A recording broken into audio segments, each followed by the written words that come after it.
नाज़रीन, इस वक्त की सबसे बड़ी खबर से आपको आगाह कर रहे हैं और इस वक्त टाइम हुआ है 12:18। रात के इस पहर अडारा जेल के बाहर सूरत हाल इंतहाई संगीन हो चुकी है। पुलिस के बदतरीन क्रैकडाउन, शेलिंग और लाठीचार्ज के बावजूद बानी पीटीआई की हमशीरा अलीमा खान अपनी बहनों के हमराह धरने के मकाम पर डटी हुई हैं। पुलिस ने मुजाहिरीन को मुंतशिर करने के लिए ताकत का बेजा इस्तेमाल किया और मुतअद्दिद कारकुनों को गिरफ्तार करके पीछे धकेल दिया है। ताहम अलीमा खान, उनकी बहनें और पोती ताहाल मैदान में मौजूद हैं। ऐनी शाहिदीन के मुताबिक पुलिस इन्हें गिरफ्तार करने की मुसलसल कोशिश कर रही है, लेकिन अलीमा खान ने पीछे हटने से साफ इनकार कर दिया है। सोशल मीडिया पर गर्दिश करने वाली खबरों के बरअक्स इस वक्त की इत्तलात के मुताबिक अलीमा खान अभी तक गिरफ्तार नहीं हुई। उन्होंने अज़म जाहिर किया है कि कारकुनान दोबारा इकट्ठे होंगे और ये धरना किसी भी सूरत खत्म नहीं किया जाएगा। जेल के बाहर तमाम लाइटें बंद कर दी गई हैं और फस्तैयत का राज है, मगर अलीमा खान और उनके साथी धरने के मकाम पर मौजूद हैं।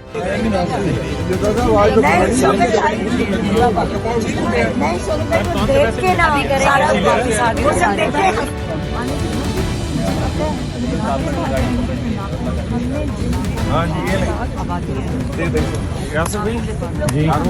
किसको